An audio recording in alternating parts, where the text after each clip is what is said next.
नमस्कार मित्रांनो. महाराष्ट्राची यशोगाथा याच्या विशेष भागामध्ये आपण पाहत आहोत भारतीय तत्त्वज्ञ, ध्यानी, आध्यात्मिक, शिक्षक आणि समाजसुधारक म्हणजेच बौद्ध धर्माचे प्रवर्तक आणि संस्थापक. आपण विषय यांच्याबद्दल बोलत आहोत ते म्हणजे महात्मा गौतम बुद्ध. सांसारिक दुःख दूर करण्याचे 8 मार्ग आहेत. त्यांना अष्टमार्ग किंवा मध्यम मार्ग असं त्यांनी संबोधले. या मध्यम मार्गाचा अवलंबन करून मनुष्य हे निर्वाण प्राप्त करू शकतो. गौतम बुद्धांनी त्या काळी अत्यंत सोप्या आणि बोलक्या जाणाऱ्या पाळी भाषेमध्ये शिकवण दिली. पाळी भाषा ही त्यावेळची सर्वसामान्य भाषा असल्याने बुद्धांची शिकवण ही दूरवर पसरलेली होती. बुद्ध म्हणायचे की मनुष्याचे सर्व प्रकारचे दुःखांपासून दूर राहावे. त्यांनी जीवनातील अशा 4 सत्याचे वर्णन त्यांनी केलेले नेहमीच लक्षात ठेवावे. पहिली शिकवण म्हणजे जन्म, मृत्यू, रोग, इच्छा वगैरे सर्व दुःख देतात. कोणत्याही प्रकारची इच्छा हे सर्व दुःखाचे कारण आहे. तसेच इच्छांवर नियंत्रण ठेवले पाहिजे जेणेकरून आपल्याला दुःख टाळता येईल. आणि चौथे म्हणजे सांसारिक दुःख दूर करायचे 8 मार्ग आहेत. त्यांना अष्टमार्ग, मध्यमार्ग असं त्यांनी नाव दिले. अशाच प्रकारे बुद्ध हे नाव नाही तर ज्ञानाची उपाधी आहे. बुद्ध या शब्दाचा अर्थ हा आकाशा एवढा प्रचंड ज्ञानी आणि उपाधी गौतम बुद्धांनी स्वप्रयत्नातून मिळवली आहे. संबुद्ध म्हणजे बुद्धत्व, संबोधी म्हणजे ज्ञान प्राप्त करून स्वतः विजय मिळवलेला, स्वतःचा उत्कर्ष करून शकणारा महाज्ञानी बुद्ध आणि समाज संबुद्ध म्हणजे बुद्धत्व संबोधनी असे स्वतःसोबत संपूर्ण जगाचा उत्कर्ष उद्धार करू शकणारा महाज्ञानी म्हणजेच गौतम बुद्ध. बौद्ध अनुयायी लोक शाक्यमुनी गौतम बुद्धांना वर्तमानातील सर्वश्रेष्ठ बुद्ध म्हणजेच समानसुतबद्ध मानतात. जगाच्या इतिहासातील महामानवांमध्ये तथागत बुद्ध हे सर्वश्रेष्ठ मानले जातात. बुद्धांच्या धम्माला, पंथाला, तत्वज्ञानाला बौद्ध पंथ किंवा बुद्धनिझम म्हणतात. तथागत बुद्धांच्या अनुयायातील 2 भाग मुख्य पडतात. एक म्हणजे बौद्ध भिक्खू, भिक्खुनीचा आणि दुसरा म्हणजे बौद्ध उपासक किंवा उपासिकांचा. बौद्ध धर्मांच्या अनुयायांना बौद्ध किंवा बुद्धिस्ट म्हटले जाते. गौतम बुद्ध, शाक्यमुनी बुद्ध, सिद्धार्थ गौतम, सम्यक, समांस बुद्ध ही त्यांची अन्य नावे आहेत. शाक्य गणराजांच्या राजा शुद्धोधन आणि त्याची पत्नी महाराणी महामाया, ज्यांना माया देवी सुद्धा म्हटलं जातं, यांच्या पोटी हिंदू क्षत्रिय कुलांमध्ये इसवी सन पूर्व 563 मध्ये लुंबिनी येथे बुद्धांचा जन्म झाला. या राजकुमाराचे नाव सिद्धार्थ असे ठेवण्यात आले. सिद्धार्थाच्या जन्मानंतर अवघ्या 7 दिवसांमध्ये त्यांची आई महामाया यांचं निधन होतं. आईचे छत्र हलवल्यामुळे सिद्धार्थाचा सांभाळ त्यांची मावशी आणि सावत्र आई म्हणजेच महाप्रजापती गौतमी यांनी केला. त्यामुळे राजकुमार सिद्धार्थाला गौतम या नावाने सुद्धा ओळखले जाते. राजकुमार सिद्धार्थ गौतमास आवश्यक असे सर्व शिक्षण देण्यात आले. इसवी सन पूर्व 547 मध्ये यशोधरा नामक सुंदर राजकुमारीशी त्यांचा सिद्धार्थ गौतम यांचा विवाह झाला. पुढे त्यांना राहुल नावाचा पुत्रही झाला.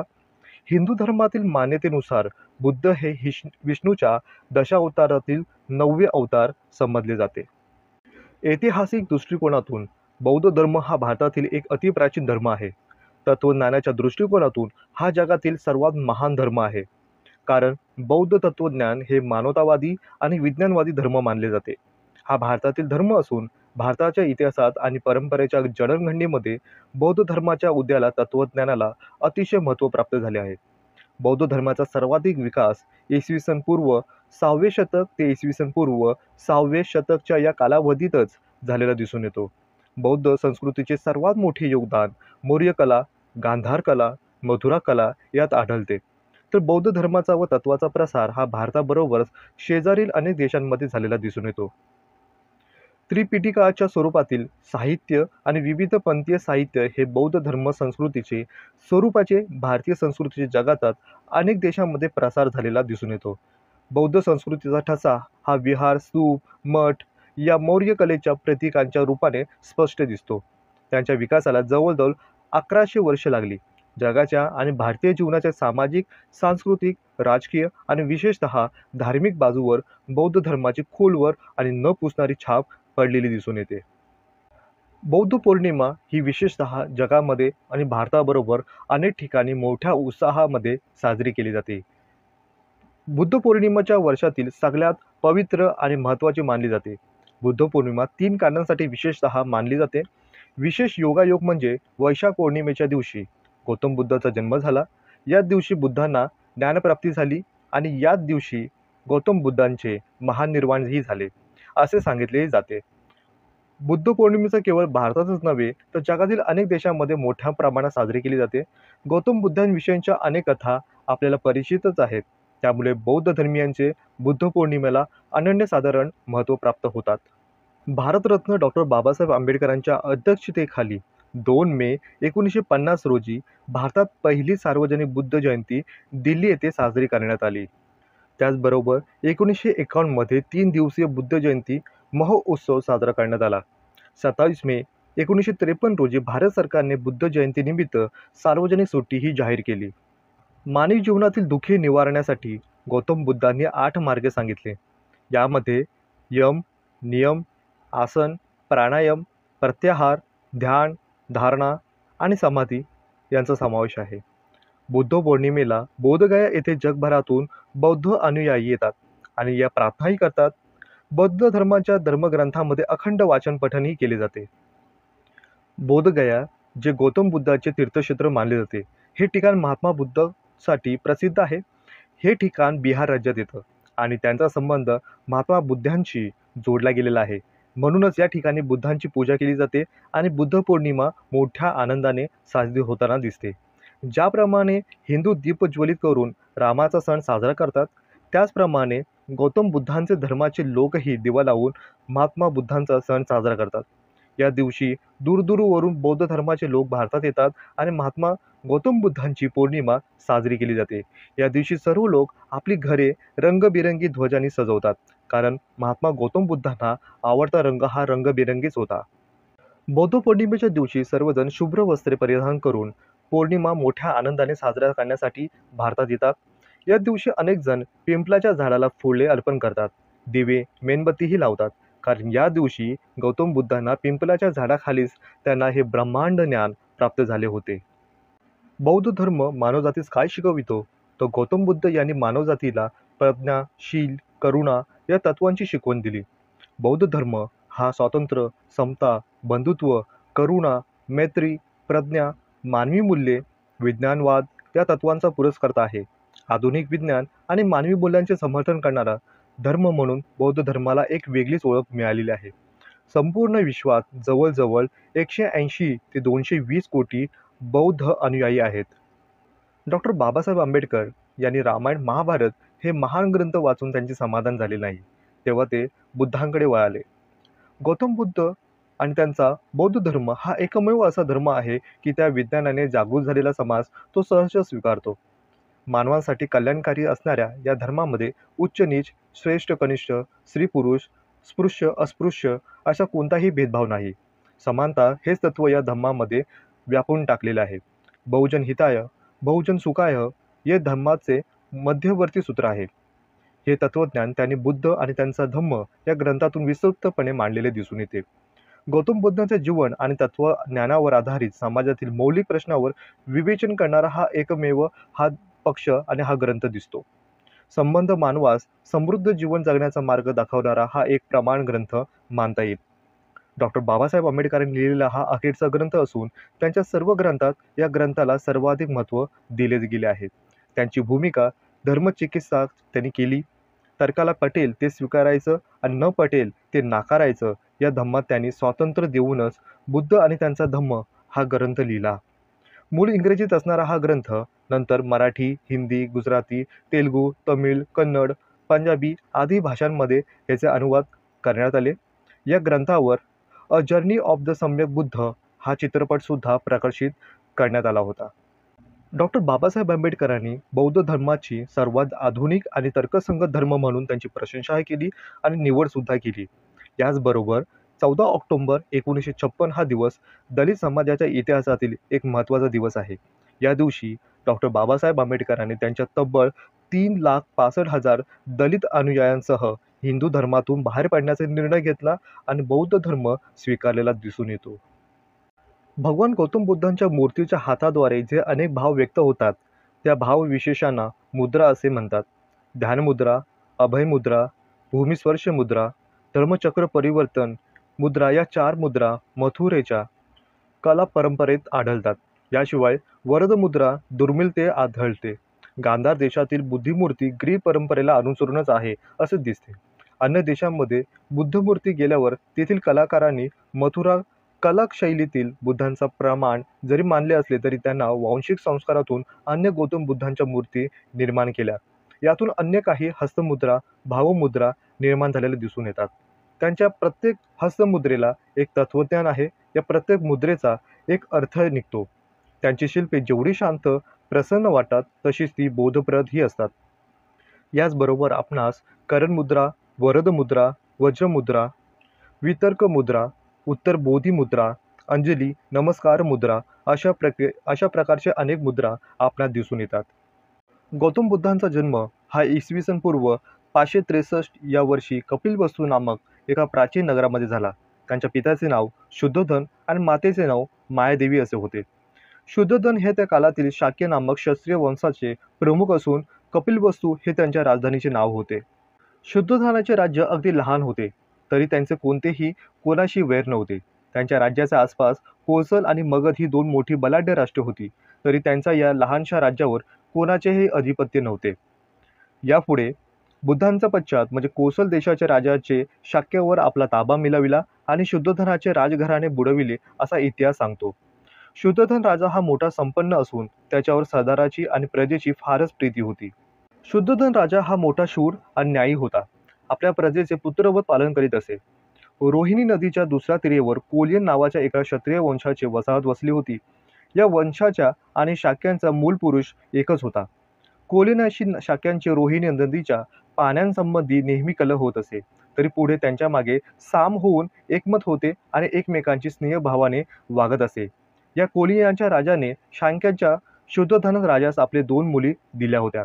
एकीचे नाव मायादेवी आणि दुसरे म्हणजे महाप्रजापती. या दोघींच्याही पोटी संतान नसल्यामुळे राजा नेहमी दुःखी आणि कष्टी असे. याच कारणामुळे राजे शुद्धोधन नेहमी चिंतित असे. याच दरम्यान मध्ये वयाच्या 45व्या वर्षी मायादेवी यांनी गर्भवती राहिल्या आणि त्यांनी एक सुंदर पुत्ररत्न प्राप्त करून दिले आणि या पुत्राचे नाव गौतम सिद्धार्थ असे ठेवण्यात आले. गौतम बुद्धांची माता त्यांना जन्म दिल्यानंतर 7व्या दिवशी ते मरण पावल्या होत्या. आपला पुत्र सुपुत्र होण्यासाठी, कुलाची उन्नती करण्यासाठी सामर्थ्य आपल्या अंगी यावे म्हणून त्यांनी गर्भवती राहण्यासाठी अनेक व्रतही केले होते. याच दरम्यान त्यांची प्रकृती बरी क्षीण झाली होती. या कारणाने त्यांना प्रसूतीनंतर लवकरच मृत्यू आला होता असे सांगण्यात येते. ते मरण पावल्यानंतर त्यांची बहीण महाप्रजापती हे गौतमी यांचे संगोपन त्यांनी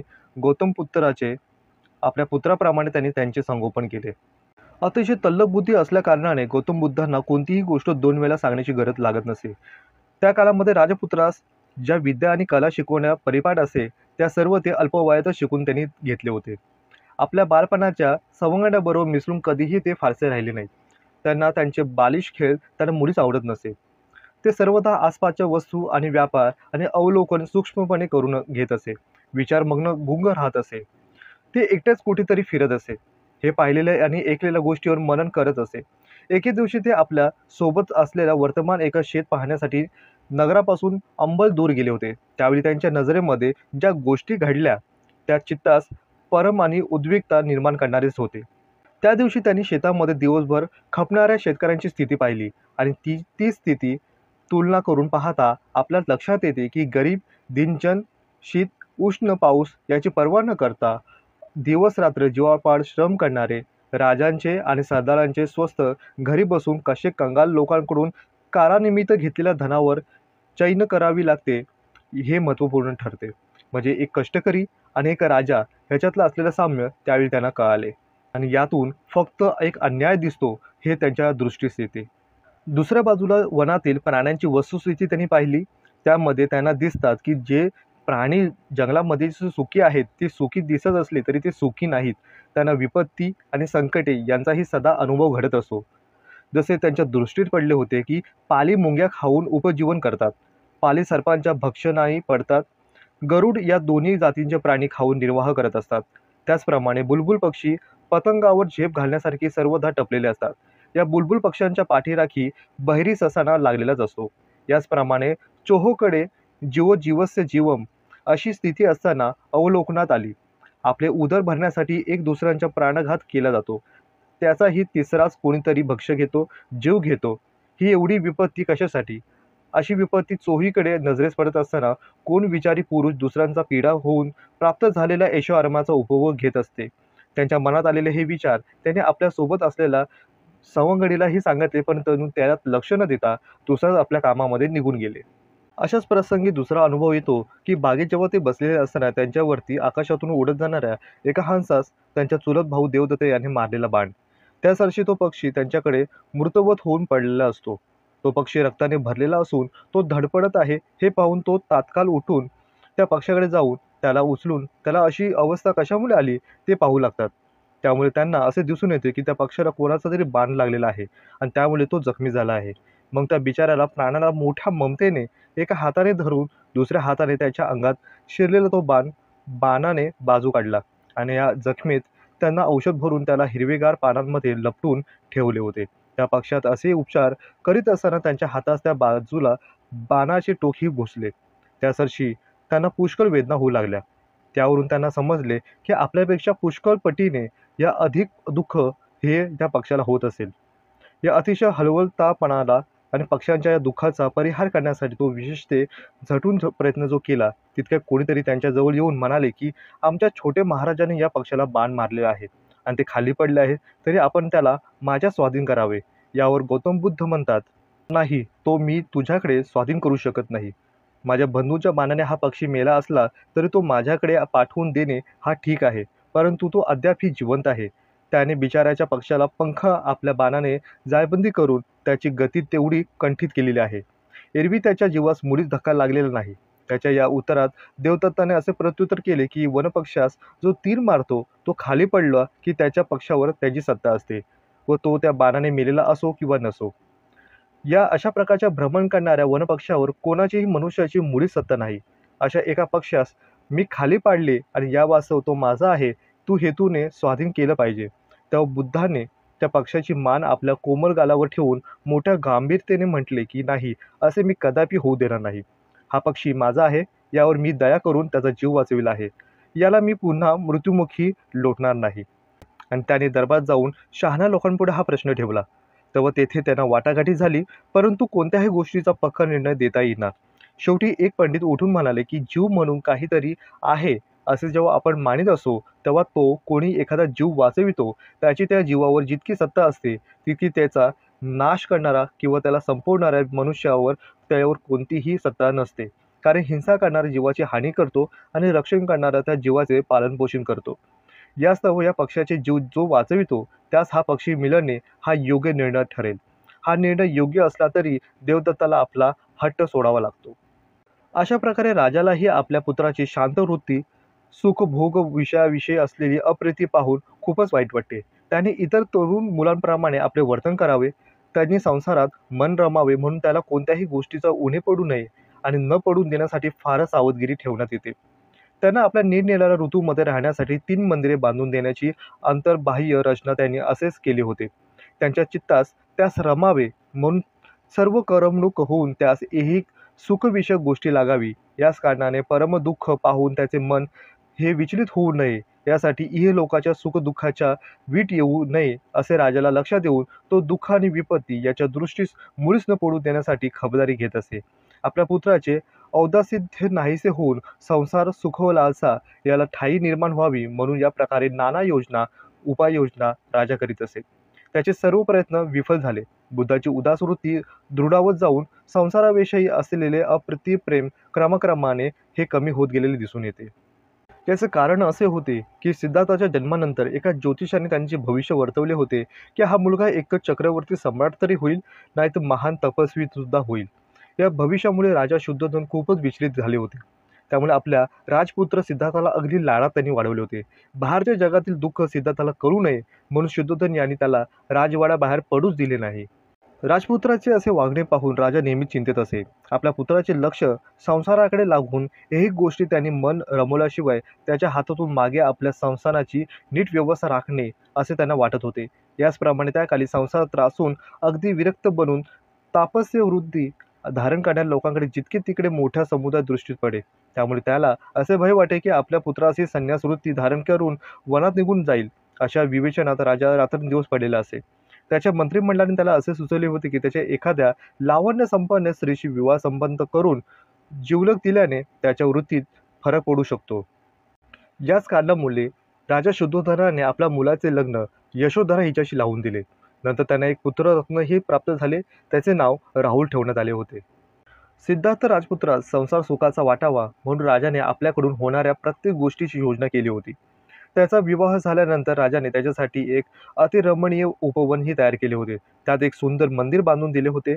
त्या स्थळाचे नाव विश्रामवन असे ठेवले होते. बुद्ध नेहमी त्यात राहत असे. आपल्या पुत्रास परमदुःख पाहून त्यांना त्यांचा खूप त्रास होत असे. त्यामुळेच त्यांनी त्यांच्या दृष्टीमध्ये आंधळे, म्हातारे, रोगी, दरिद्री असे लोक न पडावे अशी व्यवस्थाही केली होती. राजपुत्रास कोठे बाहेर न जाता येईल आणि वाटेल ते विहार करता न येण्यासारखे प्रकारही आणि निसर्ग शोभा पाहावयास मिळावी अशी योजना त्यांनी विश्रामवनातच केली होती. त्यामुळे सिद्धार्थास उपवनावर जाण्याचे फारसे प्रयोजन वाटलेच नाही. विहार संस्थानाबाहेरील जनस्थिती कशी आहे आणि ते पाहण्यासाठी उत्कंठा त्यास वारंवार येत असे आणि पिताज्ञाची आज्ञा घेऊनच ते बाहेर जात असे. गौतम बुद्धांच्या ठायी संसार द्वेष दृढ होण्यात पुष्कळ गोष्टींना अवलोकन करण्यात आले होते. तथापि या मुख्य 4 गोष्टी ह्या कल्पून त्यापैकी प्रत्येक वर्गामध्ये एक एक गोष्ट त्यास दृष्टीस पडल्याने त्याचे वर्णन करता येते. हे 4 प्रकार खूप महत्त्वपूर्ण ठरतात. पहिली म्हणजे एके दिवशी राजपुत्राच्या मनामध्ये नगरामध्ये फिराव्यात जाण्याची येऊन त्याने राजाची आज्ञा मागितली. राजाने त्यास सहल करण्याची परवानगी दिली. त्याची स्वारी ज्या रस्त्याने जायची होती त्या रस्त्यावर कोणीही विपन्न स्थितीतले माणूस फिरू देऊ नये. सर्वांनी चांगली वस्त्रे परिधान करावी. आनंद वृत्तीने राजपुत्राला दृष्टीस पडावे अशी दवंडीही पटवली. सिद्धार्थ नेमलेले वेळे आपल्या रथात बसून नगरातून जाऊ लागला तेव्हा त्याला सर्वत्र आनंदच आनंद दिसला. परंतु इतकात एक वृद्ध माणूस त्याच्या दृष्टीस पडले. त्याच्या अंगावर धड वस्त्रही नव्हते आणि अंगही त्याचे मलिन होते. त्याच्या हातापायाच्या काड्या झालेल्या होत्या. अंगातले प्रत्येक हाड हे साफ दिसत होते. त्याने सर्व दात पडले होते आणि अंगाच्या कातडीला सुरकुत्या पडल्या होत्या. त्याचे डोळे, गाल खोलवर गेले होते. अगदी वाकलेल्या स्थितीमध्ये तो म्हातारा थरथरत होता. त्याला पाहून एक पाऊल टाकण्यास पराकाष्ठेचे सायास पडले होते. त्याच्या एका हातात काठी तर दुसऱ्या हातामध्ये पुढे करून तो मोठ्याने ओरडत होता. मज दीन अपंगावर दया करून मला काहीतरी द्या. मी आणखी 2-4 दिवसाचा सोबती आहे असा तो आक्रोश करत होता. त्याच्या डोळ्यातून अश्रुधाराही वाहत होत्या. ज्या प्रकारे एकाकी अवचित रस्त्यावर आलेला पाहून राजाच्या सेवकाने त्याला रस्त्याआड कुठेतरी लपून राहण्यास सांगितले. आपले सेवक या मनुष्यात ढकलीत बुकलीत आहे हे दिसून आले. असे त्याला तेथून राहू द्या. मला त्यास नीट पाहावयाचे आहे. त्याची अतिशय दीन अवस्था राजपुत्राच्या हृदयात पराकाष्ठेला कळकळाट निर्माण करणारे होते. त्याने आपल्या सारथी छंदास विचारले की अरे हा माणसासारखे काय दिसतो? हा प्राणी अगदी विपन्न झालेला आणि वाकलेला दिसून येतो. त्याची स्थिती फारच भयंकर आहे. दुःखकारक दिसत आहे. कधी कधी मनुष्य या स्थितीमध्ये जन्मास येतात का रे? मी 2-3 दिवसाचा सोबती आहे असा तो का म्हणतोय? याला अन्न कधीच मिळत नाही का रे? याची हाडे अशी दिसण्यासारखी का झाली आहेत? याची अवस्था अशी का झालेली आहे? तेव्हा त्या सारथाने उत्तर दिले की हे दयालू राजपुत्रा, हे वृद्ध पुरुष आहे. काही दिवसापूर्वी असा वाकलेला हा नसता, पण आता वृद्ध कालामुळे हा वाकलेला दिसून येतो. त्याच्या तरुणपणामध्ये हा वाकलेला नसून हा ताठ उभा राहिलेला होता. याचे डोळे, गाल वगैरे चांगले असते. सर्व अंग गुटगुटीत होते, पण आता ह्या जरेमुळे हा असा विद्रूप झालेला आहे. याच्या शक्तीचा पात होऊन आता बुद्धीचा ऱ्हास झालेला आहे. त्याच्या सर्व वृत्ती अगदी क्षीण झाल्या आहेत. त्याच्या आयुष्यभर स्नेह संपले असून प्राणज्योत कधीही मावळेल अशी ही स्थिती झालेली आहे. म्हणून तो म्हणत आहे की मी 2-4 दिवसाचा सोबती आहे. वृद्धापकाळात प्राप्त झालेल्या मनुष्याची अशीच अवस्था असते. यात विशेष म्हणजे काहीच नाही. याकडे लक्ष देण्यासारखे आपणास काही महत्त्व नाही. हे छंदाचे उत्तर ऐकून राजपुत्र म्हणाले की आपण हे सर्व वृद्धपण इतरात प्राप्त व्हावेच अशी स्थिती सर्वांच्या आयुष्यात येतेच का? छंद म्हणाला की हो राजा, यासारखी सर्व जणांनाही ही अवस्था मिळते. मात्र ते इतकेच की राजपुत्र म्हणाले की ही माझी पत्नी यशोधरा आणि माझा मुलगा हे सर्वही या स्थितीमध्येच येणार आहेत का? छन्न म्हणाला की हो महाराजा. हे ऐकून राजपुत्र म्हणाला की माझा रथ माघारी फिरवा. मी पाहिले तेवढे पुरे झाले. आणखी पाहायची माझी इच्छाच नाही. पाहिलेल्या दृष्टीने अत्यंत हृदयभेदक जठरावस्था पाहून सर्वात निश्चय प्राप्त होण्यासारखी मनात येऊन तो अत्यंत खिन्न आणि उदास झाला होता. आपल्या मंदिरात परत आल्यानंतर तो एकांतपणे विचार करत होता ऐहिक सुखभोगी मर्यादा अत्यंत संकुचित असून जे विषय काही काळ मोठे, आल्हाददायक आणि सुख उत्पादक वाटतात, ते थोडं कालानंतर लोटल्यानंतर अगदी नीरस आणि दुःखमय होतात, असे त्यास वाटू लागले. सुख विषयाकडे मुळीच पाहावेसनास त्याला झाले होते. गायन, वादन, नृत्य इत्यादीसारख्या विषयाकडे तो मुळीच त्याची करमणूक होत नव्हती. तो अतिशय खिन्न आणि उदास वृत्तीमध्ये राहिला होता. ही संपूर्ण परिस्थिती आता शुद्धोधन राजालाही कळून आली होती आणि त्यामुळे राजा अत्यंत आता अस्वस्थ झाला होता. त्याने आपल्या राजधानीमध्ये पूर्वीपेक्षा जास्त बंदोबस्त राखून सिद्धार्थाच्या दृष्टीमध्ये अशी कोणतीही गोष्ट पडू नये याची दखलच घेतली होती. त्यामुळे आपल्या पुत्राचे मन संसारात पुन्हा गुंतावे म्हणून त्याने आणखी पुष्कळ अनेक नव्या योजना तयार केल्या होत्या. या गोष्टी काही दिवसानंतर लोटल्यानंतर राजपुत्राने पुन्हा आपल्या मनामध्ये बाहेर जाण्यास आणि फिरावयास जावयाची इच्छा आपल्या पित्याकडे मागितली. या प्रसंगी त्याने आपल्या पित्याची अशीही विनवणी केली की आपल्या राज्यातील लोकांची वास्तविक स्थिती काय आहे हे मला प्रत्यक्ष पाहायचे आहे आणि माझा तसा मानस आहे. याकरता पूर्वीच्या प्रसंगी ज्याप्रमाणे आपण दुःख आणि विपत्ती माझ्या दृष्टीस न पडू देण्याचे जे प्रयत्न केले तसे तुम्ही करू नका. असे नेहमीच्या व्यवहारात वागत असलेले लोक मला पाहायचे आहेत.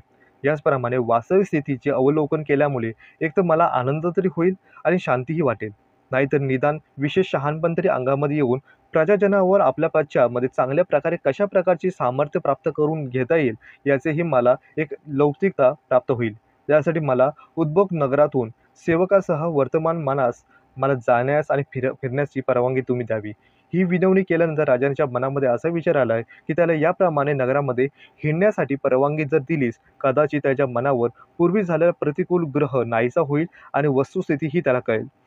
अशा प्रकारे ऐहिक सुखाविषयी समजूतही पटेल म्हणून त्याने त्याला त्याच्या इच्छेनुसार नगरामध्ये फिरण्याची मोकळीक दिली. राजाच्या आज्ञा मिळाल्यानंतर सिद्धार्थ आपल्या व्यापाऱ्याचा वेश धारण करून त्याने आपल्या सारथी छंद यासह नगरात फिरण्यासाठी निघाला. यावेळी सर्व प्रकारच्या लोकांमध्ये मिसळून त्याचे निरनिराळे रीतिवाज, वागणुकीचे प्रकार अवलोकन केले.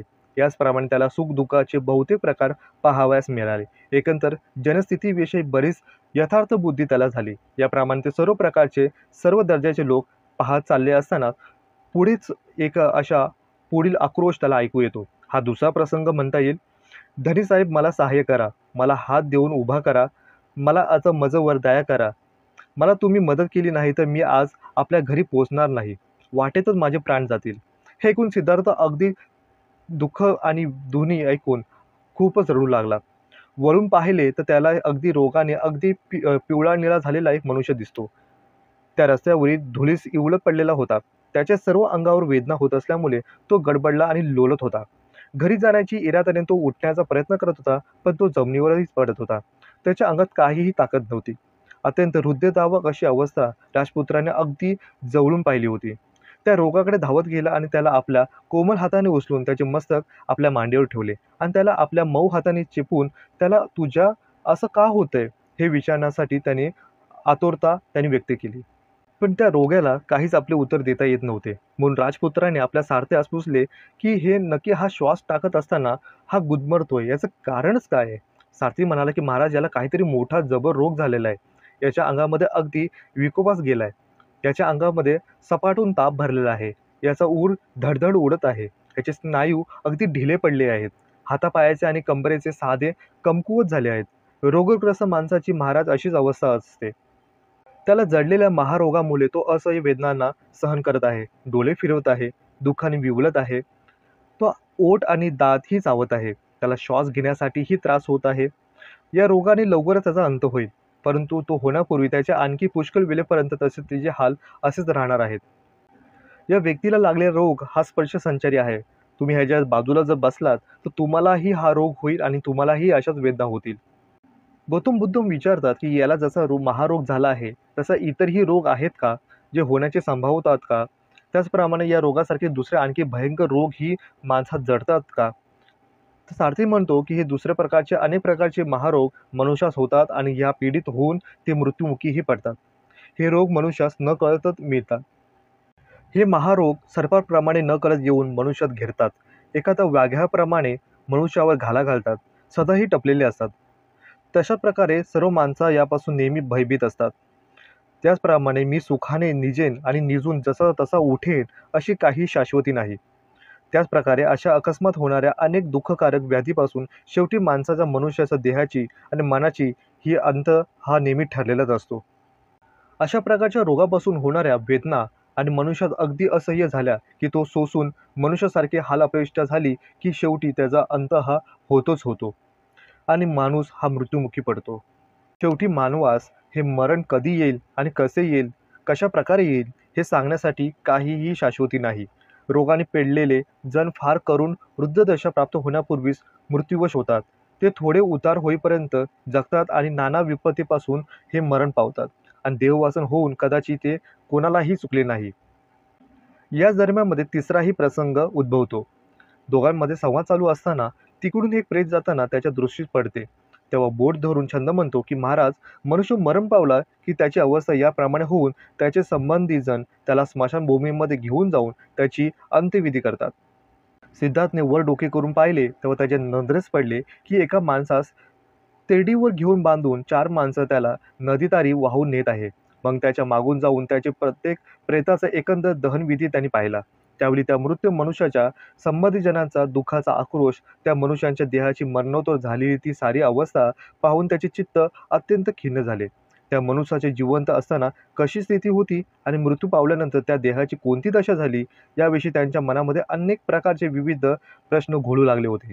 एकंदरीत त्याला असे वाटू लागले की मनुष्याचे जीवन असताना आपल्या देहाचा, आपल्या वित्ताचा, आपल्या स्त्री पुरुषांचा आणि संबंधीजनांचा अभिमान व प्रेम मनामध्ये बागून असतो आणि अंती सर्व सोडून त्याला जावे लागते.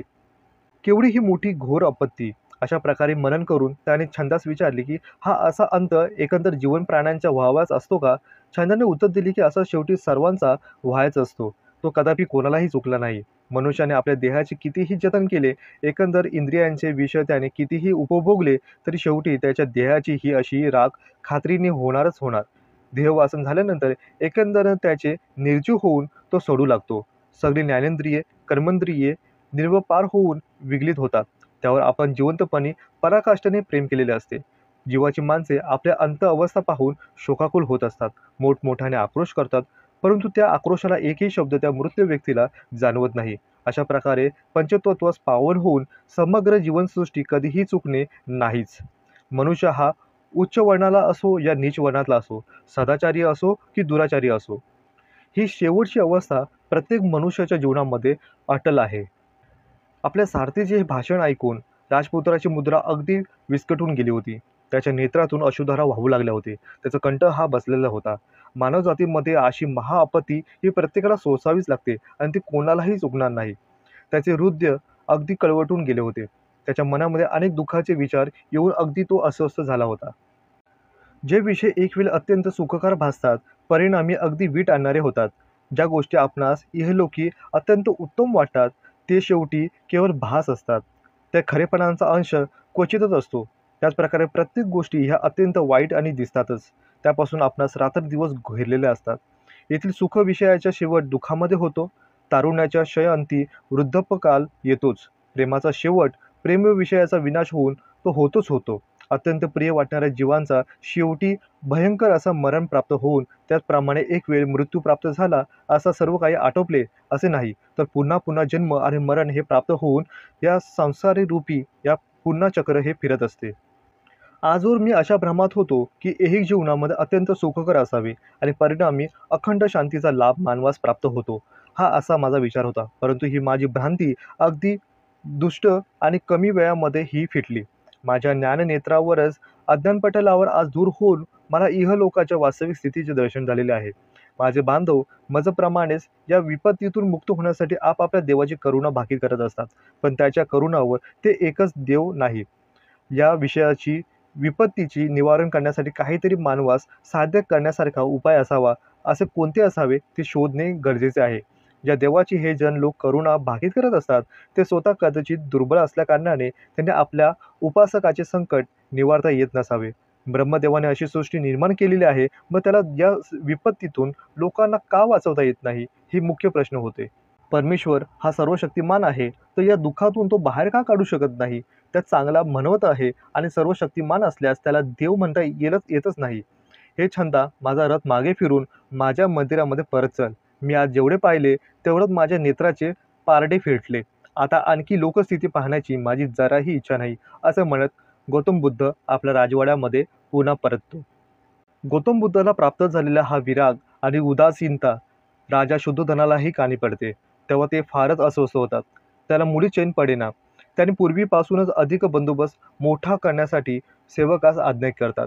त्याप्रमाणे त्याने आपल्याकडील होतील तेवढ्या तजवीजा ही योजना नव्या नव्या आखल्या. तरी गौतम बुद्धाच्या चित्तामध्ये उत्पन्न झालेली उदासीनता आणि वैराग्य उत्तरोत्तर आता वाढतच जात होती आणि शेवटी संसाराचा त्याग करण्याचा निर्णय गौतम बुद्ध घेतात. याचप्रमाणे गौतम बुद्धाला चित्तवृत्तीत पालट होऊन त्याला संसाराविषयी पराकाष्ठेची वीट वाटू लागते. गृहत्याग करण्याच्या अगदी तो जवळच आला होता. इतक्यात त्याला एक पुत्ररत्न होतो. तेव्हा शुद्धोधनास मोठा हर्ष होतो की आता मनातील त्याच्या चिंतेतील काहूर नाहीसे होतील आणि त्याला पुन्हा आपल्या संसारामध्ये नवचैतन्यमय असे दिसून येतात. परंतु हे क्षणिक असते. याच दरम्यान त्याच्या आयुष्यातली चौथी घटना ही दिसून येते. त्या क्षणामध्ये अत्यंत विविध आणि शेवटचा निर्णय घेण्याच्या एका गोष्टीचे कारण झालेले होते. ते म्हणजे त्या दिवशी बागेमध्ये जंबू वृक्षाखाली संसारातील विपत्तीविषयक मनन करीत असताना त्याच्या नजरेमध्ये एक यती हा येतो. त्याचा तो उच्च बांधा, त्याचं भव्य मुखचर्य पाहून सिद्धार्थ त्याला विचारतो, तू कुठून आलास आणि तू कोण आहेस? ज्या यती म्हणाला की मी श्रमण आहे. या जगातील विपत्तीला आणि संकटाला त्रासून मी गृहत्याग करून मोक्ष साधण्यास लागलो आहे. येथील सर्व वस्तूंचा एकसारखा नाश होत चालला आहे. एक सत्य आहे ते अविनाशी आहे. इतर सर्व वस्तूजन सतत बदलत असून केवळ नश्वर आहेत. यासह ज्यास कदापि नाश नाही असे सुख प्राप्त करून घेण्याचा मी निर्धार केलेला आहे. गौतम बुद्धाला यतिदर्शन झाल्याच्या त्याच दिवशी संध्याकाळी आपल्या वाड्यामध्ये परतल्यानंतर गृहत्याग करायचा हा त्याने निश्चय आता ठाम केला होता. अशा रीतीने खिन्न आणि उद्विग्न होऊन त्या जगातील दुःख कसे नष्ट करता येईल याचा शोध घेण्यासाठी त्याने घर सोडण्याचा निश्चय केला. जाण्यापूर्वी त्याने आपली पत्नी, प्रसूत झालेला आणि नुकता पुत्र आपल्याला झालेला आहे त्याचे नाव राहुल ठेवण्यात आले होते. त्याला पाहून जावे असं त्याच्या मनामध्ये इच्छा निर्माण झाली. परंतु पत्नीच्या महालात गेला, पण त्याला आपल्या नूतन बाळाच्या अंगावर हात टाकलेला दिसून ती झोपी गेलेली आहे. हे पाहून त्याचे झोपण न करता तसाच आपण निघून जावे ही गोष्ट वयाच्या 29व्या वर्षी दिसून येते. गौतम बुद्ध त्या रात्री रात्रभर ध्यानस्थ बसला होता. रात्रीच्या पहिल्या प्रहारात त्याच्या सर्व भूतकाळातील जीवनाचे दर्शन त्याने घडले. त्याचे जन्मस्थान, नाव, जात, त्याने खाल्लेले अन्न देखील आठवले. रात्रीच्या दुसऱ्या प्रहार दरम्यान त्याला पाहिले की प्राणी आणि त्याच्या भूतकाळातील कर्माचे परिणाम म्हणून पूर्वजन्माच्या चक्रातून कसे उठतात आणि कसे पडतात. रात्रीच्या तिसऱ्या प्रहारात पहाटेच्या काही तास आधीच तो मुक्त झाला. त्याला नेमके काय समजले याविषयी लोकाजोका भिन्न भिन्न आढळतो. काही आवृत्त्यानंतर ते चार सत्य मानतात: दुःख, दुःखाची उत्पत्ती, दुःखाचा अंत आणि दुःख संपण्याचा मार्ग. इतरांच्या मते हा अवलंबत उत्पत्तीचा क्रम मानतात. अज्ञानामुळे कृती कशी होते आणि शेवटी जन्म, वृद्धत्व, मृत्यू, अज्ञान कसे नष्ट होतात, त्याचप्रमाणे जन्म, वृद्धत्व आणि मृत्यू देखील होतोच. याच्यातील मतभेदाची पर्वा न करता सर्व खाती संमत आहेत की या रात्री तो एक बुद्ध बनला, एक जागृत व्यक्ती ज्याने स्वतःला अज्ञानाच्या झोपेतून उठवले आणि संपूर्ण विश्वास ज्ञानाची ज्योत प्रकाशित केली. वेषांतर करून गौतम बुद्ध तपोवनात जाताना पाहून छंदाला पराकाष्ठेचे रडू कोसळले. तरी निरुपाय व निराश होऊन तो सर्व वाटभर विलाप करत घरी परतला. इकडे सिद्धार्थ गौतम आपल्या कथनात्मक घोड्यावर बसून आपला सारथी छंद याचबरोबर येऊन नगरात कुठेतरी निघून गेला असे पाहून शुद्धोधन राजा, यशोधरा, महाप्रजापती आदीकडून संबंधीजन व इतर नागरिक यास अतिशय दुःख झाले. हे सांगाव्यास नकोच. त्याचबरोबर राजाने आपल्या सेवकाकडून त्याचा पुष्कळ शोधही करण्यास प्रयत्न केला, परंतु तो कुठेच सापडला नाही. सर्व प्रयत्न हे व्यर्थ गेले. त्यानंतर सुमारे 8 दिवसानंतर छंद नगरात परत आला. त्याला राजपुत्राचा घोडा रिकामा घेऊन येताना पाहून नगरातील लोक फारच हळहळले. छंदाला एकटा परत आलेला पाहून यशोधरा तर शोकाने अगदी विवलत होती. तिने मोठ्याने आक्रोश करून छंदास आपला पती हकीकत विचारले की नक्की तो गेला कुठे. राजपुत्र असा एकटा जावयास निघाला आणि छंदाने ती वार्ता कोणालाच कशी काय सांगितली नाही. याचमुळे छंदाला पूर्णपणे गौतम बुद्ध हा जाण्याचा हा दोष छंदावर लादण्यात आला. याचप्रमाणे बरेच दिवस शोध करता करता राजकुलगुरू आणि राजमंत्री यांना भार्गव आश्रमात गौतम बुद्ध सापडतात आणि त्या वृक्षाखाली बसलेले, विचार करत बसलेले, अध्यात्मामध्ये अशा स्थितीत असलेले गौतम बुद्ध पाहता त्यांना अश्रू कोसळले. याचप्रमाणे मोठी गंभीर प्रतिज्ञा करून बुद्ध तेथे आले होते. बुद्ध तेथून उठून कोणाविषयी किंवा कशाविषयीही चिंतित ही ममता न दाखवता पुढे गेले होते. त्यांना दृढ निश्चय ऐकून आणि त्यांची ती निस्सीम वैराग्य वृत्ती पाहून या मंत्र्यांच्या आणि कुलगुरूंच्या नेत्रातून अश्रुधारा मोठ्याने वाहू लागले. ते खिन्न, निराश अशा प्रकारे मागून काही पावले गेले, परंतु शेवटी निरुपाय होऊन ते मोठ्या दुःखाने माघारी जाताना नगरात आले. राजा त्यांची मोठ्या उत्कंठेने वाट पाहत होते की गौतम पुन्हा वापस येईल. त्यांनी परत येऊन राजपुत्राचा दृढ संकल्प त्याचे निवेदन त्यांनी केले. तेव्हा त्यांना आणि इतर संबंधींना त्यांचे किती दुःख आहे याची कल्पना आल्यावाचून राहत नाही. ध्येयाच्या शोधामध्ये गौतम बुद्ध निघाले असताना वाटेमध्ये बिंबिसार राजाची गाठ पडली आणि त्यावेळी ध्येयप्राप्तीनंतर पुन्हा परत येऊन भेटेन आणि वचन त्यांनी बिंबिसार राजास दिले होते. त्याचप्रमाणे तो पुन्हा परत येऊन बिंबिसार राजास भेटला. बिंबिसार राजा बुद्धाचा उपासक बनला. त्याने बुद्ध व त्याचे अनुयायी भिक्षू यांना राहण्याकरता आपले वेणुवन नावाचे उद्यान दान म्हणून दिले. ज्ञानाच्या शोधात सिद्धार्थाने एका पाठोपाठ एक 2 गुरूंचे शिष्यत्व पत्करले. अध्यात्म मार्गातील त्यांची प्रगती पाहून दोघांनी त्याला आपला वारसा पुढे चालवण्यासाठी निवडले. परंतु आत्मउद्धारापेक्षा स्वजनांच्या उद्धारासाठी आकांक्षा मनात बाळगणाऱ्या सिद्धार्थाने त्या दोघांशी नकार दिला आणि आपला आत्मशोधाचा मार्ग पुढे चालू ठेवला. सिद्धार्थ आणि इतर 5 संन्यासी त्यांनी संपूर्ण त्यागाचा मार्ग निवडला आणि कठोर देहदंडाची शिक्षाही दिली. ऐहिक सुखाचा पूर्ण त्याग हे ते सूत्र त्यांनी धारले. अन्न पाण्याचे त्याग करण्यापासून आत्मक्लेशी हा मार्ग अतिशय बिकट होता. ऐहिक सुखाचा त्याग करण्यासाठी सिद्धार्थने आता कडक मार्गाचा अवलंब केला होता. आत्मक्लेश करण्यासाठी अन्न पाण्याचाही त्यांनी त्याग केला होता, ज्यामुळे त्यांचे शरीर क्षीण झाले होते. या मार्गाने ज्ञानप्राप्ती होणार नाही असा अंदाज सिद्धार्थला आता आला होता. त्याने ध्यानाचा मार्ग निवडला. शरीर हे एक साधन आहे, ते नाकारून चालणार नाही. म्हणूनच त्याने मध्यम मार्ग निवडला. त्या गावातील सुजाता नामक स्त्रीकडून शरीराला मिळणारे आवश्यक तेवढे अन्न म्हणजे दूध, खीर त्यांनी खाऊ घातले. बोधगया येथील पिंपलाच्या झाडाखाली बसून जोपर्यंत ज्ञानप्राप्ती होत नाही तोपर्यंत उठायचेच नाही असा दृढ निश्चय त्यांनी केला. ध्यानधारणेला बसताना 49 दिवसाच्या या तपस्येनंतर 35व्या वर्षी गौतम बुद्धाला म्हणजे ज्ञानप्राप्ती झाली. तिथून पुढे ते बुद्ध झाले, जगविख्यातही झाले. अशा या ज्ञानी बुद्धांनी सारनाथ येथे आपले पहिले प्रवचन दिले. त्याला धम्मचक्र प्रवर्तन असे म्हणतात. या प्रवचनात त्यांनी बौद्ध धर्माची मूलतत्वे सांगितली. अनेक असे प्रवचने दिल्यानंतर गौतम बुद्धांच्या अनेक शिष्य मिळाले आणि सर्व शिष्यांना मदतीने गौतम बुद्धांनी बौद्ध धर्माचा सर्वत्र प्रसार केला. भगवान बुद्धांनी आपल्या पाली भाषेतील प्रवचनात 4 आर्य सत्य, अष्टांगिक मार्ग, पंचशील तत्वाचा अर्थ सामान्य लोकांना सोप्या पद्धतीने समजतील अशा पद्धतीने प्रसार केला. कालांतराने भगवान बुद्धांनी धर्मप्रचाराकरता बौद्ध संघ निर्माण केले. सुरुवातीच्या काळामध्ये स्त्रियांना यात प्रवेश नव्हता. मात्र गौतम बुद्धांचे शिष्य आनंद यांच्या विनंतीनंतर स्त्रियांनाही या संघामध्ये प्रवेश मिळाला. देहदंडाचा तपश्चर्याच्या काळामध्ये त्यांच्याबरोबर जे 5 संन्यासी होते त्यांना वाटले की आता गौतम बुद्धांनी जो मार्ग निवडला आहे तो आता आपल्यापासून दूर गेलेला आहे. म्हणूनच त्यांनी त्यांची साथ सोडली. तरीही गौतम बुद्ध यांनी आपले मन खसू दिले नाही. ध्यानमार्गाचा अवलंब करून आपली ध्येयसिद्धी प्राप्त होईलच असा दृढ निश्चय करून ते पुढे आपले मार्ग जाण्यास सुरुवात त्यांनी केली.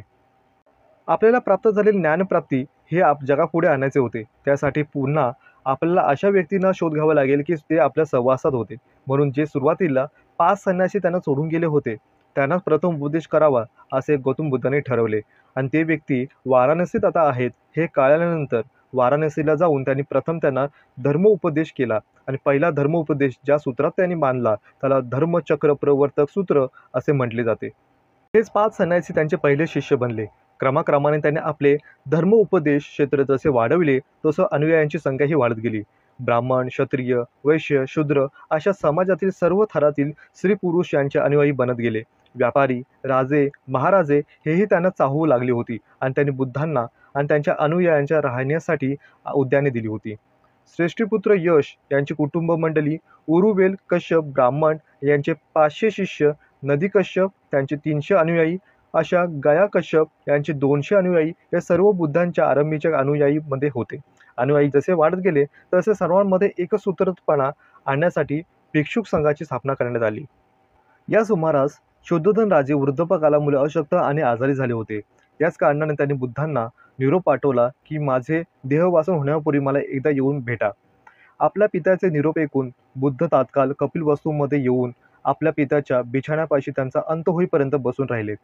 मरण्यासमयी त्यांच्या चित्तात शांतता लाभावी म्हणून त्यांनी सत्यधर्म बोध केला आणि शेवटी त्यांच्या वेगमध्ये पडून शोधोधन राजे त्यांनी आपला प्राण सोडला. यशोधरेचा बंधू देवदत्त त्याने बुद्धांचा धर्मांचा अंगीकारला होता. मोठा कीर्तीही त्यांनी प्राप्त केली होती. परंतु थोड्या काळानंतर बुद्धांचा मत्सर आणि द्वेष करू लागला होता. बुद्धांनी घालून दिलेल्या नियमात तो दोष काढू लागला. त्यांचे नियम फार सौम्य आहेत. त्यांनी म्हणेल तसे त्यांनी वागावे हे चुकीचे आहे. याप्रमाणे देवदत्ताच्या मनामध्ये विरोध निर्माण होऊन तो बुद्धा सोडून गेले आणि राजगृहा नगरीत बिंबिसार राजाचा पुत्र अजातशत्रू यांनाच आपला शिष्य बनवले. त्याचप्रमाणे देवदत्त बुद्धा सोडून गेल्यानंतर त्याने अजातशत्रूला बुद्धास ठार मारण्यासाठी सवलतही दिली. दृष्ट मसलत त्यांनी अविचारी राजाला मान्य करून दिली. बुद्धाला मारण्याकरता मारेकरीही पाठवले. त्यापाशी गेला असताना त्याला त्यांचा घोर उद्देश कळून चुकला होता आणि त्यास नीतिबोध झाला होता. या बुद्धाने त्यांची कठोर उद्दे मेण्यासारखी मऊ केली होती. आपल्या धनाचा हुकूम न मानता ते त्यांचे अनुयायी झाले. असा हा जीवे मारण्यास आलेले व्यक्ती दृष्ट राजाने 3 वेळा केले होते. पण तिन्ही वेळा बुद्धाने पूर्वोक्त युक्तीने आपल्यावरील संकटे निवारण केली होती. बुद्धासारख्या परमपूज्य जगद्गुरूचा प्राण घेण्याचा प्रयत्न करून सुद्धा ते व्यर्थ कसे गेले ते पाहण्यासाठी राजा फक्त खिन्न झाला नव्हता, तर त्यांना येऊन भेटण्यासाठी तो आतुर झाला होता आणि त्याला चैन पडेना असे झाले होते. कर्तृत्वमान अनुपात वाहून बुद्धा शरण गेला आणि त्याने अगदी हीन होऊन त्यांची क्षमा मागितली. तेव्हा बुद्धाने परमसद्य अंतःकरणाने त्यांना आश्वासन करून त्याला स्वधर्माचा बोध दिला. त्या करून चित्तास त्यांनी शांत करून दिले आणि बुद्धांचे अनुयायी बनवले. याच दरम्यानमध्ये देवदत्ताने स्वतंत्र धर्मपंथाची स्थापना केली. पुष्कळ उद्योगही केले, पण त्यात त्याला काही यश आले नाही आणि पुष्कळ त्याचे शिष्य त्याला सोडून गेले आणि मोठ्या निराश वृत्तीमध्ये तो आजारी पडला आणि त्यातच त्याचा मृत्यू झाला. अशा प्रकारच्या वयोवृद्ध होत असताना अखेरचा बोध केल्यानंतर बुद्ध पावा येथे आले होते. या गावी चंदन नामे करून शिल्पी राहत असे. त्यांच्या आमराईमध्ये जाऊन बुद्ध राहिले होते. हे वर्तमान शिष्याला कळल्यानंतर त्यांना दर्शनास आले आणि त्यांनी बुद्धांना आपल्या घरी भोजनास बोलविले. याचप्रमाणे बुद्ध दुसऱ्या दिवशी त्यांच्या घरी आपल्या शिष्यासह जेवायस गेले. शिल्प्याने त्यांना तांदळाच्या पोळ्या आणि रानडुकराचे वाळलेले मांस शिजून घातले होते. कोणी जे कसले अन्न देईल ते भक्षण करावे असा बुद्धांचा नियम असल्यामुळे चंदाने वाढलेले अन्न त्यांनी खाल्ले. त्यामुळे ते आजारी पडले आणि त्यांना पराकाष्ठेच्या वेदना होऊ लागल्या होत्या. तरी त्यांनी धैर्याने मुकट्याने ते सहन केले. या दुखण्यातून आपण काही बरे होत नाही असे बुद्धांनी आपले शिष्य आनंदला सांगितले. माझी प्रकृती चंदाने दिलेल्या अन्नामुळे बिघडली असली तरी या दुःखातून माझा अंत होईल असे मला वाटते. यावासह कोणी चंदाला शिव्याशाप देईल त्यामुळे त्या बाबड्याच्या चिंतास मोठा उद्वेग होईल. तर तो न होता म्हणून त्याला सांगा की ह्यात त्याचा मुळीच दोष नाही. त्याने मला भक्ती पुरस्पर असे अन्न खाऊ घातले आहे, त्यामुळे त्याचे हे उपकार मी मानलेच पाहिजे. माझी प्रकृती बिघडावी म्हणून त्याने असे काही प्रयत्न केले नाही. यात त्याचा काहीही दोष नाही. याचप्रमाणे आपल्या शिष्यास शेवटचा बोध करून गौतम बुद्ध ध्यानस्थ झाले आणि त्या ध्यानातच बेशुद्ध होऊन त्याने आपले प्राण सोडले. बुद्धांची मरण वार्ता सर्वत्र पसरून एकंदर शिष्य समुदायास मोठे दुःखी झाले होते. सांगावेच नको असे कारण त्यांच्यावर एकंदर शिष्यजनांचे निरसन प्रेम होते. त्यांच्या धर्माचा प्रसार त्यांच्या मरणसमयी निरनिराळ्या 8 राज्यामध्ये झाला. या राज्यातील राजाने आपले वकील पाठवून त्यांचे चित्त भस्म मिळविले आणि ते आपल्या आपल्या राज्यामध्ये ठेवून त्यावर मोठे मोठे बुरुज बांधले. या बुरुजांना संस्कृत नाव धातुगर्भ, या प्राकृत नाव डागोबा असे देण्यात आले होते. त्यांना चैत्य, स्तूप असेही संबोधले जाते. सम्राट अशोक राजाच्या दूरदूरच्या देशामध्ये धर्मोपदेशक पाठवून बुद्ध धर्माच्या प्रसारात पुष्कळ सहाय्य केले. या धर्माचा आज जितका प्रसार झाला ते मुख्य कारण म्हणजे सम्राट अशोक आणि राजा कनिष्क यांच्या या आश्रय मिळाल्यामुळेच हा धर्म प्रसार होण्यास मुख्य कारण ठरले. गृहत्यागानंतर सिद्धार्थ गौतमने ज्ञानप्राप्तीसाठी खूपही चिंतन केले, कठोर तपस्या केली. आत्ताच्या बिहार राज्यातील गया येथे निरंजना नदीच्या काठी पिंपलाच्या वृक्षाखाली ध्यानस्थ बसले. इसवी सन 528 मध्ये वैशाखी पौर्णिमेच्या दिवशी त्यांना भव्य दिव्य ज्ञानप्राप्ती झाली. या दिव्य ज्ञानालाच संबोधी, बुद्धत्व किंवा निर्वाण असेही म्हणतात. ज्ञानप्राप्तीनंतर सिद्धार्थ गौतमला सर्वजण बुद्ध असे म्हणू लागले. बुद्ध ही व्यक्ती नव्हे, ज्ञानाची ही अवस्था आहे. बुद्ध म्हणजे अतिशय ज्ञानी मनुष्य.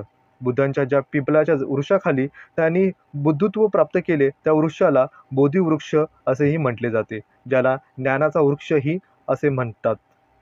गौतम बुद्धांचे अनेक शिष्य होते, पण त्यांच्यामधील एक सर्वात वेगळा होता तो डाकू होता. त्याला लोक अंगुलिमाल नावाने ओळखायचे. मगध देशाच्या जंगलामध्ये एक भयंकर डाकू राज्य करत होता. दरोडेखोर ज्या लोकांना मारायचा त्याचे प्रत्येक बोटे कापून तो गळ्यामध्ये हार घालायचा. याच कारणामुळे त्याला दरोडेखोराला अंगुलीमाल म्हणून ओळखले जात होते. मगध देशाच्या आजूबाजूला सर्व गावांमध्ये अंगुलीमालाची दहशत होती. एके दिवशी त्या जंगलामधील एका गावामध्ये महात्मा गौतम बुद्धांचे आगमन होतात. त्यांना ऋषी म्हणून पाहून सर्वांनी त्यांना नमस्कार केला. त्या गावामध्ये काही काळ राहिल्यानंतर महात्मा बुद्धांना थोडे विचित्र वाटले. मग त्यांनी लोकांना विचारले की तुम्ही सगळे इतके घाबरलेले का दिसता? अंगुलीमाल डाकूने केलेल्या हत्या आणि त्यांची बोटं चावल्याबद्दल सर्वांनी एक एक करून त्या प्रसंग गौतम बुद्धांना सांगितला. सर्वजण दुःखी झाले आणि म्हणाले की जो कोणी त्या जंगलामध्ये जाईल त्याला पकडेल आणि तो दरोडेखोर त्यांना मारेल. आतापर्यंत त्याने 99 लोकांची हत्या केलेली आहे आणि त्यांची बोटं कापल्यानंतर तो हार म्हणून तो गळ्यामध्ये घालतो. अंगुलीमालाच्या दहशतीमुळे आता प्रत्येकजण या जंगलामध्ये जाण्यास घाबरत होता. या सर्व गोष्टी ऐकून भगवान बुद्धांनी त्या जंगलातून जाण्याचा निर्णय घेतला. भगवान बुद्ध जंगलाकडे जायला लागताच लोक म्हणाले की तिकडे जाणे हे धोकादायक आहे. तो लुटारू कोणालाचही सोडत नाही. तर तुम्ही त्या जंगलातून जाऊ नका अशी लोकांनी गौतम बुद्धांना विनंतीही केली. तर गौतम बुद्धांनी त्यांना सांगितले की एकदा मी प्रवास करण्याचा निर्णय घेतला की मागे वळून पाहतच नाही. गौतम बुद्धांनी सर्वांचं ऐकून त्या जंगलाकडे वाटचाल करण्यास सुरुवात केली. काही वेळातच गौतम बुद्ध त्या जंगलात पोहोचले. एकाकी माणसाला महात्म्याच्या वेशामध्ये बघून जंगलामध्ये अंगुलीमालाला आश्चर्यच वाटले. या जंगलात येण्यापूर्वी लोक कितींदा विचार करतात जाण्यासाठी. ते आले तरी एकटेच आणि न घाबरता. महात्मा एकटाच जंगलात बिनधास्त हिंडत आहे. अंगुलीमालाच्या मनात आले की आता याला आपण संपवून आपला हा प्रण पूर्ण करायचं. रस्त्यामध्ये दाट जंगल आले होते. अंधार पडू लागला होता. तेव्हाच अंगुलीमाल गौतम बुद्धाच्या समोर येऊन उभा राहिला. गौतम बुद्ध घाबरले नाही, शांत होऊन त्याच्याकडे पाहतच राहिले. अंगुलीमाल गौतम बुद्धांना रागात येऊन म्हणतो, तुझा मृत्यू तुझ्या समोर उभा आहे. तुझ्याकडे जे काही असेल ते मला दे, अन्यथा मी तुला मारून टाकेन. तुझी बोटे कापून 100 लोकांचा मारण्याचा मी वचन माझं पूर्ण आज करेन. यावर गौतम बुद्ध म्हणाले की तुला जर स्वतःबद्दल जर शक्तिमान असल्याचं एवढंच गर्व असेल तर माझं एक काम नक्की कर. झाडाची काही पाने आणि डहाळ्या तोडून आण. अंगुलीमालला त्याचे धाडस पाहून वाटले की हा म्हणतोय तसं काही करायला काही हरकत नाही. त्याने काही वेळ न घालवता त्याने पाने आणि डहाळे तोडून आणले आणि गौतम बुद्धांना म्हणाले की हे घे. बुद्ध म्हणाले की आता त्यांना त्या झाडांना पुन्हा जोडून दाखव. हे ऐकून अंगुलीमाल एकदम आश्चर्यचकित झाला. तुम्ही कसा महात्मा आहात? तुटलेली वस्तू कधी पुन्हा जोडता येते का? गौतम बुद्ध म्हणाले की तुम्हाला हे जर समजत नसेल आणि हे तुला जर जमत नसेल तर तुला कोणालाही मारण्याचा अधिकार नाही. जर तू तोडू शकतो तर तुला जोडण्याचीही ताकद असली पाहिजे. तुझ्याकडे कोणाला जीवनदान देण्याची क्षमता नसेल तर तुला कोणाला मारण्याचाही अधिकार नाही. हे सर्व ऐकून अंगुलीमाल हा शस्त्र गमावतो. देव पुढे म्हणतो की तू मला थांबून थांबून सांगत होतास, मी तर स्थिरच आहे. तू आहेस तो स्थिरच नाही. अंगुलीमाल म्हणतो की मी एका जागी उभा आहे, मग अस्थिर कसा? आणि तुम्ही तेव्हापासून तर चालतच आहात, मग तुम्ही स्थिर कसे? यावर गौतम बुद्ध अंगुलीमालाला उपदेश करतात की तुला घाबरण्याचं कारण माझ्याकडे काहीच नाहीये. तू एक माणसाप्रमाणेच आहेस, मी सुद्धा एक माणूस आहे. एका मनुष्याने दुसऱ्या मनुष्याला घाबरायचं काहीच कारण बनत नाही. मला मृत्यूचे भयही वाटत नाही. जर मला मारून जर तुला आनंद मिळत असेल तर निसंकोचपणे तू मला माझा वध कर. माझा मृत्यू हा एखाद्याच्या प्रसन्नाचे जर कारण बनत असेल तर यापेक्षा मोठा आनंद माझ्यासाठी काहीच नसेल. हे सर्व ऐकून अंगुलीमालाचे डोळे उघडतात आणि तो म्हणतो की आजपासून मी कोणाचाही अधर्म करणार नाही. अंगुलीमाल रडत रडत आपल्या झालेला अतीत हा गौतम बुद्धांना सांगतो आणि त्यांच्या पाया पडतो. आणि त्या दिवसापासून अंगुलीमाल हा दृष्टाचा मार्ग सोडून एक महान संन्यासी बनतो. अंगुलीमालाने मृत्यूसमोर एवढ्या सहजपणे आणि निर्भिंडपणे उभा राहणारी व्यक्ती कधीही आजन्म पाहिली नव्हती. बुद्धांच्या व्यक्तिमत्वापुढे सर्व आंतक पराभव त्याचा झालेला होता. त्यामुळे बुद्धाचे त्यांनी पाय पकडले. बुद्धांची गलाबट घेऊन बुद्धांनी त्याचा उद्धार केला आणि तो एक शिष्य, महान शिष्य म्हणून बुद्धांचा उद्यास येतो. पुढील कथा ही भारतीय इतिहासातील सर्वात सुंदर महिलेच्या बिरुदाने विख्यात असलेल्या आम्रपालीची तिच्या आयुष्यात घडलेल्या घटनेची आहे, जिला आपल्या सौंदर्याची किंमत एक वेश्यामधून चुकवावी लागली होती. ती कोणाचीही पत्नी होऊ शकली नाही, परंतु संपूर्ण नगराची नगरवधू मात्र ती बनली. आम्रपालीने स्वतःसाठी अशा आयुष्याच्या आपण होऊन निवड केलेली नव्हती. वैशालीची शांत आणि गणराज्याची अखंडता कायम ठेवण्यासाठी तिला सर्वांची पत्नी बनून संपूर्ण नगराकडे सोपवण्यात आली होती. आम्रपालीच्या आई वडिलांची माहिती मिळत नाही, परंतु ती ज्या लोकांमुळे आम्रपालीचे पालनपोषण केले त्यांना ती एका आंब्याच्या झाडाखाली मिळाली होती. त्यामुळे ती नाव तिचं आम्रपाली ठेवण्यात आलं होतं. ती दिसायला खूपच सुंदर होती. तिचे डोळे मोठे होते, काया अत्यंत आकर्षक होती. जो कोणी तिला पाहत असे, त्याची दृष्टी तिच्यावर खेळून राहतच असे. आम्रपालीने नगरवधू बनून अनेक वर्ष वैशालीतील लोकांचे मनोरंजन केले. परंतु एके दिवशी गौतम बुद्धावर तिचा संपर्क येतो आणि ती सर्व गोष्टीचा त्याग करून गौतम बुद्धांची भिक्षुकी म्हणून बनून आपलं पुढचं आयुष्य व्यतीत करते. हीच मोठी कथा या आम्रपालीच्या घटनेतून दिसून येते. एके दिवशी आम्रपालीने रस्त्यातील एका तेजस्वी देखणा बौद्ध भिक्षूला तर इतर भिक्षूंना समवेत जाताना पाहिले. असे रूप आणि असे तेज, असे डौल तिने अद्याप कधीही पाहिला नव्हता. बऱ्याच काळाने आम्रपालीच्या हृदयामध्ये त्या भिक्षुकाच्या वेळ केवळ दर्शनाने चलबिचल झाले होते. मनात त्यांच्याविषयी अभिलाषा उत्पन्न झाली. तिने त्या भिक्षुकाला आपल्या महाली भोजनाचे आमंत्रण धाडले. काही काळाने तो बौद्ध भिक्षू परत येऊन आपल्या साथीदारांना म्हणाला की आम्रपालीने त्यांना वर्षाविहारासाठी म्हणजेच वर्षकाल निवास करण्यासाठी आपल्या महाली राहण्याचे आमंत्रण दिले आहे. सर्व बौद्ध भिक्षू वर्षकालात 4 महिने मठामध्ये किंवा सलग एका ठिकाणी निवास करत असे. आम्रपालीचे निमंत्रण त्या तेजस्वी भिक्षूने स्वीकारले नाही. गौतम बुद्धांना विचारून आणि त्यांची परवानगी घेऊनच हे निमंत्रण स्वीकारेल असे उत्तर त्याने आम्रपालीला दिले. त्या भिक्षूने सर्व वृत्तांत गौतम बुद्धांना कथन केला व आम्रपालीने दिलेल्या आपल्याला वर्षाविहाराचे आमंत्रण दिल्याचेही सांगितले. बुद्धाने काही क्षण त्यांच्या डोळ्यात खोलवर डोकावून पाहिले आणि त्यात असे दिसले आणि त्यांनी परवानगीही दिली. 4 महिने होत आले तरी लोक उत्सुकतेने भिक्षू परत येण्याची वाट पाहू लागले. काही भिक्षू परत आला, पण त्यांच्या पाठोपाठ आम्रपालीनेही भिक्षुकाच्या वेशात चालत येत होते. तिने गौतम बुद्धांची भेट घेतल्यानंतर आपण कसे त्या तरुण भिक्षूला भुरळ पाडण्याचा, आकर्षित करण्याचा आणि अनुरक्त करण्याचा वृथा प्रयत्न करत आहोत त्याच्याशी वर्णन केले. बुद्धांनी नंतर आपल्या शिष्यांना सांगितले की त्यांनी तरुण भिक्षुक आम्रपालीच्या घरी राहण्याची परवानगी दिली, कारण त्यांना भिक्षुकच्या डोळ्यामध्ये कसलीही कामवासना दिसली नाही. त्यांच्या आत्मभानाने, मनोनिग्रहाने, तेजोबलाने त्याने आपली जागृत अवस्था कधीच त्यागली नाही.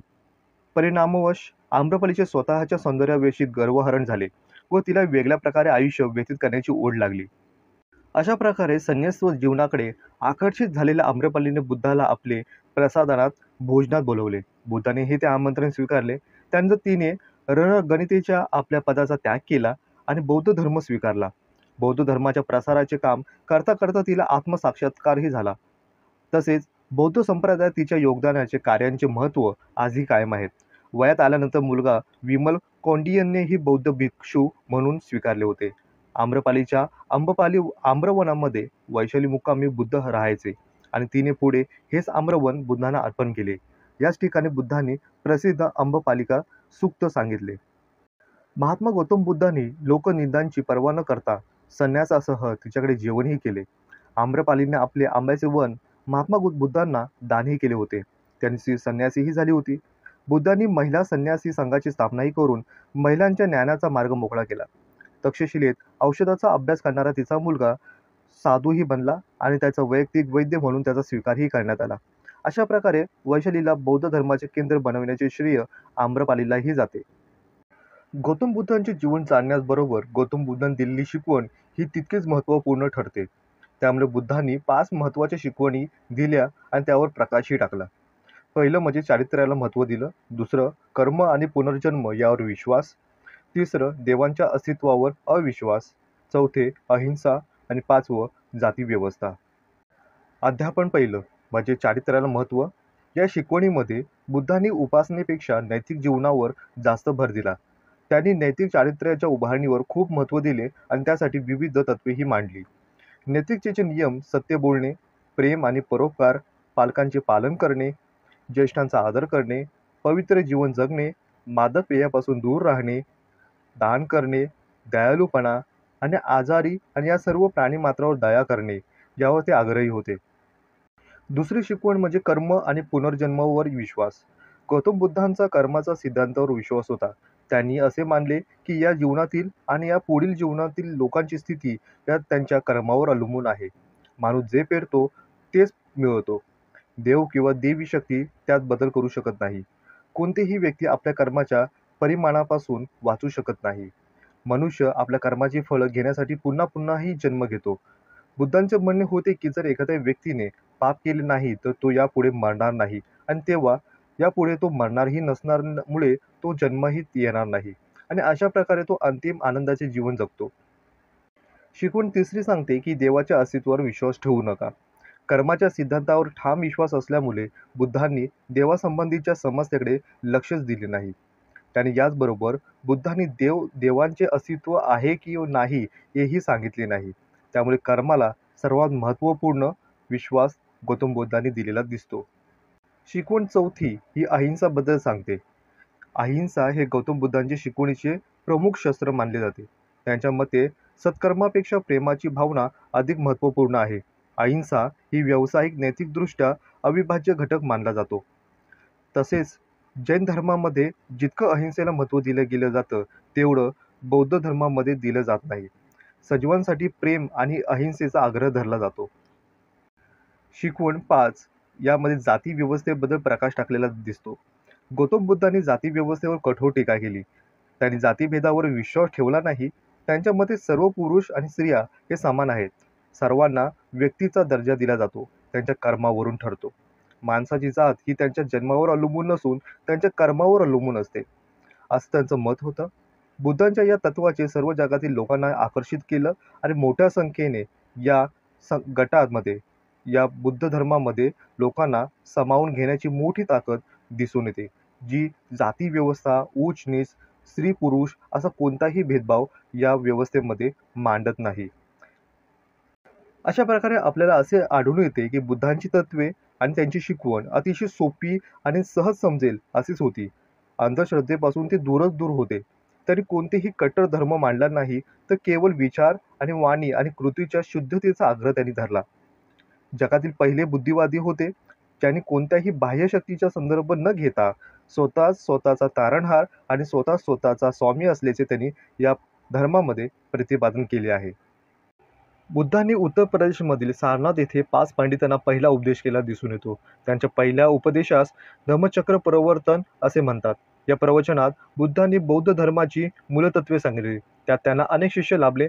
बौद्ध धर्म वाढीसही लागला होता. तथागत बुद्धांनी इसवी सन 6व्या शतकापर्यंत जवळजवळ 1 लक्ष लोकांना बौद्ध धर्माची दीक्षाही दिली होती.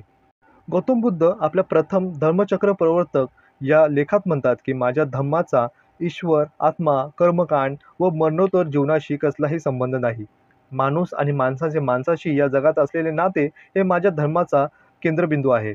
मनुष्य प्राणी दुःख, दैन्य आणि दारिद्र्यात राहत आहेत. हे सर्वजण दुःखाने भरलेले आहेत. म्हणून हे दुःख नाहीसे करणे हे माझ्या धम्माचा उद्देश आहे. दुःखाचे अस्तित्व मान्य करणे आणि ते नष्ट करण्याचा मार्ग दाखविणे हा माझा धम्माचा मुख्य पाया आहे. बौद्ध धर्माचे शिक्षण प्रसारास प्रोत्साहन दिले. बौद्ध विहार, बौद्ध मठ यांनी शिक्षण प्रसाराचे केंद्रे म्हणून कार्य केले. बौद्ध भिक्षू हे मोठे विद्वान होते. बौद्ध धर्मास ज्या ज्या भारतीय सम्राटांनी राजांनी पाठिंबा दिला त्यानेही शिक्षणात प्रोत्साहन दिले. तक्षशिला, नालंदा हे विद्यापीठांनी प्राचीन काळात खूप नाव कमविले. नालंदा हे बौद्ध विद्यापीठ म्हणून ओळखले जात असे. बौद्ध धर्माचे स्त्री शिक्षणाचा आणि कनिष्ठ जातीचा शिक्षणाचा पुरस्कार हे सुद्धा केलेला दिसून येतो. आपल्या जीवनामध्ये अनेक समस्या निर्माण होतात. वैयक्तिक, कौटुंबिक, सामाजिक पातळीवर जगताना आपल्या अनेक समस्यांना सामोरे जावे लागते. काही समस्या इतक्या जटिल असतात की त्या सोडवताना, त्याचं निराकरण करताना जीव अगदी मेटाकुटीला येतो. या सर्व समस्या केवळ भौतिक असतात असे नाही, तर त्या मानसिक पातळीवर सुद्धा असतात. या समस्यांच्या गाठी सोडवण्यासाठी गौतम बुद्धांनी जे मार्ग दिले आहेत, ते मार्ग उत्तमरित्या आपण त्याचा अनुकरण केले तर योग्य रीतीने यशस्वी होऊन हा मार्ग काढण्याचा प्रयत्न या मार्गातून नक्कीच सापडतो. बौद्ध धर्माचे परदेशात जेथे जेथे पाय रोवले तिथे भारतीय बौद्ध संस्कृतीचे घटक प्रसारित होऊन हातभार लागलेला दिसून येतो. श्रीलंका, चीन, Japan, Thailand, Myanmar, Bhutan, Korea, Vietnam, Laos, Cambodia, Singapore, Mongolia, Taiwan, हाँगकाँग इत्यादी देशांमध्ये बौद्ध धर्म हा प्रमुख धर्म म्हणून आजही जगातील जवळजवळ 200 पेक्षा अधिक देशांमध्ये बौद्ध धर्माचे अनुयायी आहेत. बौद्ध धर्माने भारतीय तसेच विदेशी समाजाला आकार देण्याची महत्त्वाची भूमिकाही बजावलेली दिसून येते.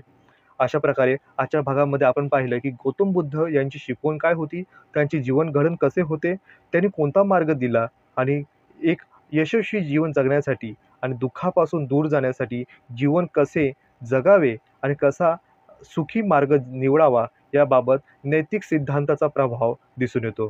बौद्ध धर्माने केलेले योगदान हे तितकेच मोठे आहे. अशा प्रकारे आजच्या भागामध्ये आपण गुणगौरव केले गौतम बुद्ध यांचे जीवनशैलीचे. कशाप्रकारे एक राजकुमारपासून एक बोधिसत्व झाले. गौतम बुद्धाची शिकवण आजही इतकीच महत्त्वपूर्ण आजही आपल्यास जाणवते. अशा प्रकारे आजच्या भागामध्ये इतकंच. भेटूया पुढील भागामध्ये एक नवीन विषयासह. तोपर्यंत धन्यवाद.